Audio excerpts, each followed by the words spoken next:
আমি আমার নিজের কথা বলি। আমার বয়স যখন ৫ বছর, তখন আমার মা আমাকে একটা সরকারি স্কুলে ভর্তি করে দিয়ে আসলো। আর সেই থেকে আমি একাই যাই, একাই আসি। ক্লাস করতে, করতে কিছু বান্ধবী হইল, তাদের সাথে যাওয়া আসা করি। তাদেরও মা-বাবা কেউ আসে না। কত সুন্দর দিনগুলা কাটাইছি। কত আনন্দ করছি। বাড়ির পাশে বন্ধু ছিল, বান্ধবী ছিল, তাদের সাথে দূরে, দূরে খেলতে চলে গেছি। একসাথে বৃষ্টিতে ভিজছি। তখন মনে কোনো ভয়ও ছিল না। হ্যাঁ, একটা ভয় ছিল যে ছেলে ধরে নিয়ে যায়। কি যুগ আসলো রে ভাই! ৭ বছর ৮ বছরের বয়সের মেয়েদেরকেও ছাড় দেয় না ধর্ষণ করার জন্য নরপিশাচরা।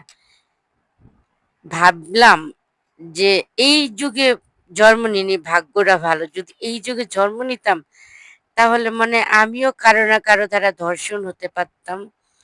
কোনো নরপিশাচ দ্বারা ধর্ষণ হতাম। যাই হোক, আল্লাহ পৃথিবীর সব শিশুকে রক্ষা করুক, হেফাজতে রাখুক।